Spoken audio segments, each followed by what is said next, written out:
आज तो धूप देख के इतना सुकून आ गया था कि अल्लाह पाक का ढेरों ढेर शुक्र अदा किया, क्योंकि सर्दी में काम कर करके मेरे हाथ तो ऐसे हो गए थे जैसे अफ्रीका के जंगलों से मैं आई हूँ।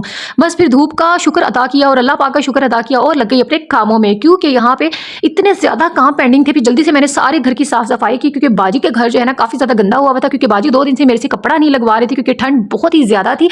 और किचन का काम बाजी ने इतना फैलाया हुआ था ना कि मुझे समझ नहीं आती थी कि मैं क्या करूँ। फिर उसके बाद क्या था, बस आज मैंने काम करना शुरू कर दिया। ऊपर से ये बाजी के जो चुन्नू मुन्नू है ना, जहाँ जहाँ मैं पहुंचा आगे आगे मैं, पीछे पीछे मेरे बच्चे।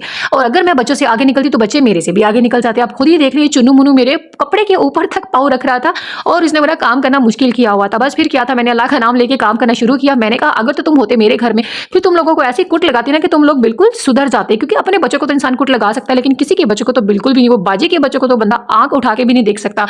और उसके बाद बाजी ने साथ साथ मुझे ऑर्डर किया कि भाई काम के साथ साथ मशीन भी लगा दो। भाई मशीन मैंने जल्दी से लगा दी और कपड़े जो है वो बाजी ने कुछ धोए हुए थे रात के, वो मैंने सारे उतार के कमरे में लटका दिए, क्योंकि आजकल इतनी सर्दी है समझ नहीं आती कहाँ पे कपड़े डाले कहाँ पे नहीं डाले। और फिर जल्दी से मैंने सारे घर का काम खत्म किया, क्योंकि काम खत्म करने के बाद जो है ना पेट पूजा भी करना बहुत ज्यादा जरूरी है, क्योंकि आज मुझे इतनी जोरों की भूख लग रही थी, मुझे समझ नहीं आ रही मैं काम कैसे करूँ।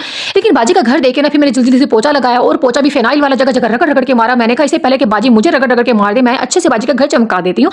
और उसके बाद जो है ना सारे कपड़े बाजी के अंदर डाल दिए कमरों में, क्योंकि बाहर जो है ना वो बाजी ने नए कपड़े डाले हैं। तो बस उसके बाद जल्दी मैंने लालच किया कि भाई इससे पहले कि साफ सफाई कर दूं और बाजी मुझे धोने लग जाए ना, मैं बाजी के कपड़े जो है ना वो सारे समेट दूं और फिर बाजी के बच्चों के टॉयज जहां जहां मुझे नजर आती फिर मैंने उठा उठा के उन्हें फेंक फेंक के मारा, क्योंकि भाई अभी उधर सफाई खत्म नहीं होती, उधर बाजी के बच्चे फिर गन डाल देते हैं। भाई उसके बाद बाजी के वो जादुई भूतिया कमरा मैं आपको दिखाती हूँ, जहाँ पे इतना गंदा बाजी का बाथरूम था, उसको मैंने अच्छे से रगड़ रगड़ के साफ किया और उसको भी मैंने चमका दिया। और लेकिन मुझे बाद में पता चला कि ये वॉशरूम तो भाई इसका तो पानी निकलता ही नहीं है। मैंने कहा लो भाई यहाँ पे तो लेने के देने पड़ गए।